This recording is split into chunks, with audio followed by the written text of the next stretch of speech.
And we remain under a lake effect snow warning. It's really coming down in some places tonight.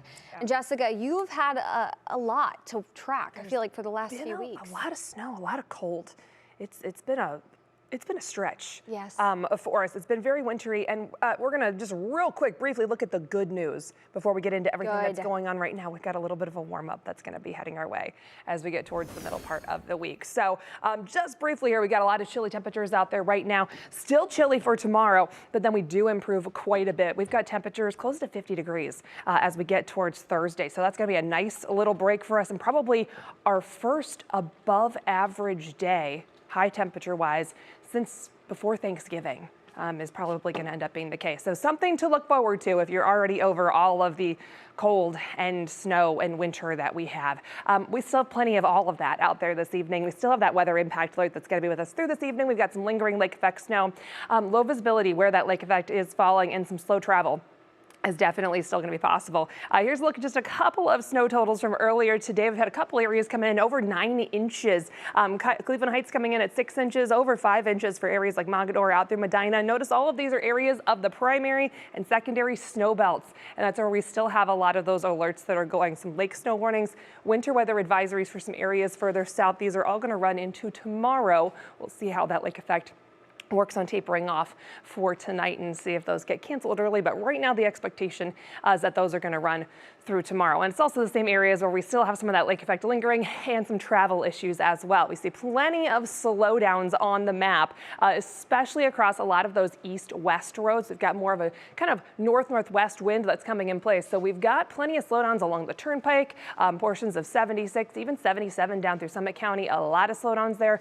One bigger issue out there, if you're out and about around the Akron area or traveling through the Akron area, we have an accident on I-76 westbound. This is right at the central interchange, so that part that's in purple right there. And we've got the camera pulled up here, and they haven't changed yet, which is good. They can see a semi right there that is really blocking those lanes, those westbound lanes of 76. So traffic is getting diverted, not being allowed through on 76 westbound right now as you're coming into the Akron area. So keep that in mind if you got plans again in, around, or through Akron this evening. Here's a look at all that lake effect snow that we've had through the afternoon in particular that's been very active. You can kind of see with the loop here, it's winding down a little bit as we get into the evening hours. And the trend is going to be that we're going to see this trying to taper off as we go through the rest of the evening and into the overnight hours. We do still have some of those lake effect showers, though, making some issues, especially across eastern portions of Cuyahoga County and down through Summit County. We've got some decent snow falling through Hudson, Macedonia. You've already seen a lot of snow, and still some more ongoing right now. We've got more of that stretching off to the west as well. Heaviest band right now really coming kind of down from just south of Vermilion through portions of Lorain County and back into western Medina County, Lodi, some heavy snow falling right there. That includes into areas of 71 and kind of pushing into northern Worcester County or northern Wayne County at this point, not quite to the Worcester area just yet. So that's our heaviest band for the time being, but we're going to continue to watch that potential for some lake effect through the evening. The general trend, though, is that we're going to see that lake effect trying to wind down as we go through the next several hours here. The cold air is definitely still with us, and not just us, a good portion of the country. Check this out right now. We got cold air temperatures in the teen single digits around the Midwest, Great Lakes. That cold air really is pushing all the way down towards the Gulf. They're below freezing right now for Little Rock, down through the Atlanta area as well, close to 40 out towards Dallas. A lot of temperatures that the southern areas are not quite used to. So the chill is really gripping us right now, a good portion of the country. We're going to see that easing up as we go through the rest of the week ahead. And again, we get that little bit of break in temperatures, and we'll try to get some warm air to come back in here. In the meantime, it is frigid out there, and that's the way it's going to stay tonight and into tomorrow. We'll walk through that National Design Route hour-by-hour forecast. Again, we're going to watch the potential for some of these bands. This model in particular was not very aggressive with the snow that we had earlier this afternoon, but the general idea is going to be that that snow is going to work on tapering off through the evening, overnight hours. We do dry out. We'll still have plenty of clouds around, but we do dry out.